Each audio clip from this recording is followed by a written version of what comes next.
क्या सोमेश सोरेन झारखंड के अगले स्कूली शिक्षा एवं साक्षरता मंत्री होंगे?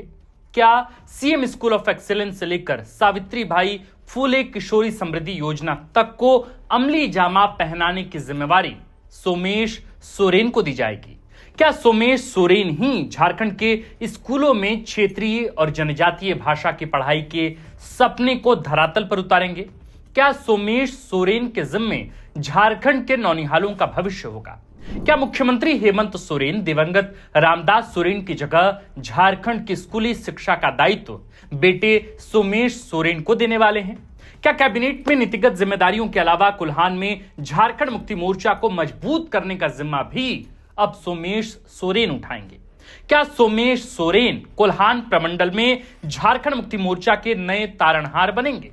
पहले चंपाई सोरेन और अब दिवंगत रामदास सोरेन की गैर मौजूदगी से कोल्हान में झामुमो के लिए पैदा हुआ वैक्यूम को सोमेश सोरेन भरेंगे?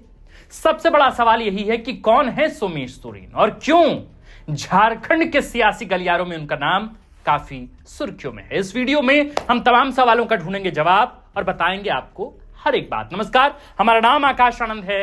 जोहार स्वीकार कीजिए, आप देख रहे हैं the fourth pillar. Somesh Soren दिवंगत रामदास सोरेन के बड़े बेटे हैं। हेमंत कैबिनेट में स्कूली शिक्षा और साक्षरता मंत्री रहे रामदास सोरेन के आकस्मिक निधन के बाद एक मंत्री पद खाली हो गया है। रामदास सोरेन के निधन से केवल एक मंत्री पद ही खाली नहीं हुआ, बल्कि कोल्हान में झारखंड मुक्ति मोर्चा के लिए नेतृत्व के लिहाज से शून्यता भी आई है, क्योंकि पूर्व मुख्यमंत्री चंपाई सोरेन के पार्टी छोड़कर जाने के बाद हेमंत सोरेन ने संताल आदिवासी समुदाय से ही आने वाले रामदास सोरेन पर दांव लगाया था। झारखंड मुक्ति मोर्चा के प्रवक्ता कुणाल साळंगी और हेमंत कैबिनेट में मंत्री सुदिव्य कुमार सोनू यह स्वीकार कर चुके हैं कि रामदास सोरेन के निधन से कोल्हान प्रमंडल में पार्टी के लिए शून्यता पैदा हो गई है और विकल्प तलाशना इतना आसान नहीं होगा। तो सवाल है कि क्या दिवंगत रामदास सोरेन के बड़े बेटे सोमेश सोरेन को झारखंडी आवाम बहुत जल्द राजभवन में मंत्री पद की शपथ लेते हुए देखेगी? क्या सोमेश सोरेन को चुनाव पूर्व बिना विधायकी जीते ही मंत्री पद दिया जाएगा? क्या आगामी घाटशिला उपचुनाव में सोमेश सोरेन ही झारखंड मुक्ति मोर्चा के प्रत्याशी होंगे?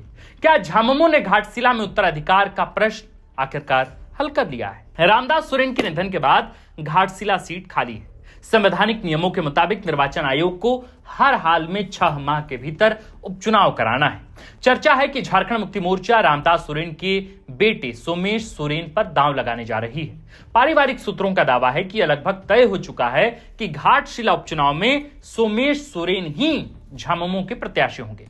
सियासी जानकारों के बीच भी ऐसी चर्चा है कि झारखंड मुक्ति मोर्चा इस स्थिति में पुराने कामयाब फॉर्मूले को ही अपनाएगी। दरअसल झारखंड में ऐसा पहली बार नहीं होगा जब किसी दिग्गज राजनेता के आकस्मिक निधन अथवा अन्य प्रतिकूल परिस्थितियों में उनके पारिवारिक सदस्यों को चुनावी मैदान में उतारा गया हो। बेरमो में अनूप सिंह, मधुपुर में हफीजुल हसन अंसारी, डुमरी में बेबी देवी और मांडर में शिल्पी नेहा तिर्की इसके स्पष्ट उदाहरण है। अक्टूबर 2020 में मधुपुर के 4 बार के विधायक और तत्कालीन मंत्री हाजी हुसैन अंसारी की कोविड की वजह से मौत हो गई, तो झामुमो ने बिना समय गवाए उनके बेटे हफीजुल हसन को मंत्री पद की शपथ दिलाई। बाद में 2021 में उपचुनाव जीतकर हफीजुल मंत्री भी बने। उसी प्रकार जब अप्रैल 2023 में तत्कालीन स्कूली शिक्षा और साक्षरता मंत्री जगन्नाथ महतो का निधन हुआ, तो झामुमो ने उनकी पत्नी बेबी देवी को मंत्री पद की शपथ दिलाई और फिर डुमरी उपचुनाव जीतकर वह विधायक बनी। सियासी जानकारों का मानना है कि यही फॉर्मूला घाटशिला सीट पर भी अपनाया जा सकता है। दरअसल इसमें कई फायदे हैं। अभी रामदास सोरेन के निधन से घाटशिला के मतदाताओं और खास तौर पर संताल आदिवासी समुदाय में सोरेन परिवार के प्रति सहानुभूति लहर है। यदि सोमेश सोरेन को मंत्री पद दिया गया तो क्षेत्र की जनता को विकास की संभावनाएं दिखेंगी जो उन्हें विपक्षी उम्मीदवार में नहीं दिखेगी। रामदास सोरेन काफी सरल व्यक्तित्व के मालिक थे और आम जन के लिए आसानी से उपलब्ध रहते थे।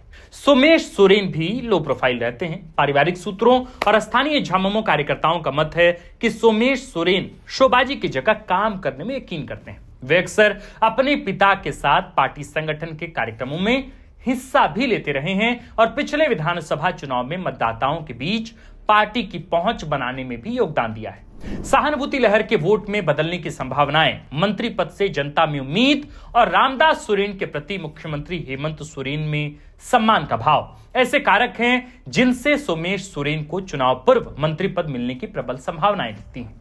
अतीत में झारखंड मुक्ति मोर्चा के लिए ऐसा करना फायदे का सौदा रहा है। मधुपुर में हफीजुल हसन न केवल उपचुनाव जीते बल्कि 2024 के विधानसभा चुनाव में भी शानदार वापसी की। वह लगातार हेमंत कैबिनेट में शामिल रहे। डुमरी में बेवी देवी ने भी उपचुनाव जीता और लंबे समय तक मंत्री रहे। उनके नेतृत्व में ही झारखंड सरकार की महत्वाकांक्षी मैया सम्मान योजना लॉन्च की गई, जिसने विधानसभा चुनाव में निर्णायक भूमिका निभाई। सोमेश सोरेन अभी युवा हैं। संभव है कि मुख्यमंत्री हेमंत सोरेन उनको स्कूली शिक्षा और साक्षरता मंत्रालय का दायित्व देकर विपक्षी दल सहित आम जनता को सकारात्मक संदेश देने का प्रयास करें। कोल्हान में चंपाई सोरेन झारखंड मुक्ति मोर्चा के सबसे कद्दावर नेता हुआ करते थे। अगस्त 2024 में उन्होंने बीजेपी ज्वाइन कर ली। चंपाई के पाला बदलने से झामुमो के लिए कोल्हान में पैदा हुई राजनीतिक शून्यता को रामदास सोरेन के जरिए भरने की कोशिश हुई। 30 अगस्त 2024 को उन्हें मंत्री पद की शपथ दिलाई गई। चुनाव बाद बनी कैबिनेट में भी उनको स्कूली शिक्षा एवं साक्षरता मंत्रालय का दायित्व मिला। रामदास सोरेन ने उम्मीदों पर खरा उतरना शुरू भी किया था कि तभी 2 अगस्त को एक दुर्भाग्यपूर्ण हादसे में उनके ब्रेन में ब्लड क्लॉटिंग हुई और 15 अगस्त को उनका देहांत हो गया।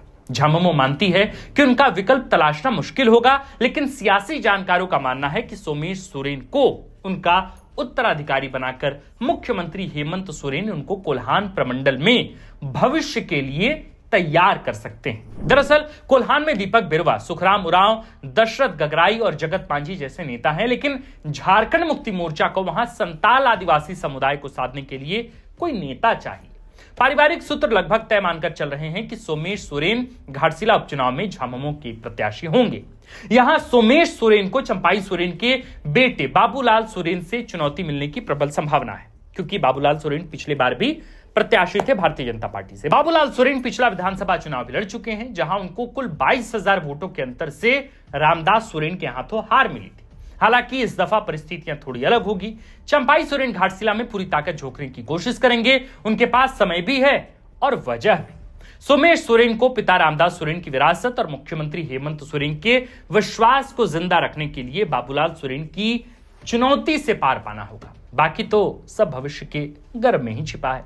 आपको क्या लगता है, मुख्यमंत्री हेमंत सोरेन क्या रामदास सोरेन, दिवंगत रामदास सोरेन के बड़े बेटे सोमेश सोरेन को जल्द ही मंत्री पद दे सकते हैं? क्या जैसे पहले जिस रास्ते को अख्तियार किया गया जगन्नाथ महतो के निधन के बाद, या हफीजुल हसन अंसारी को जिस तरह मंत्री पद दिया गया, क्या वैसे ही रामदास सोरेन के निधन के बाद भी सोमेश सोरेन को जगह दी जाएगी?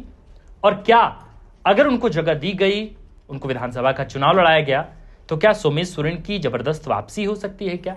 या आपको क्या लगता है, क्या बाबूलाल सोरेन जो चंपाई सोरेन के बेटे हैं, क्या वे इस बार भी एक स्ट्रॉन्ग फाइट देने की तैयारी में होंगे? क्योंकि पिछले बार तो वे कुल 22,000 वोटों के अंतर से हारे थे। तो इस बार क्या होगा? टफ नोट पर मुकाबला होगा या आसानी से सोमेश सोरेन ही निकलेंगे? आप जो भी सोचते हो हमें कमेंट कर बता सकते हैं। आप देख रहे थे the fourth pillar dot live. हमारा नाम आकाश आनंद है, कैमरे के पीछे हैं नीरज। इस खबर को लिखा है हमारे प्रिय साथी और कंटेंटेड सूरज ठाकुर ने। शुक्रिया।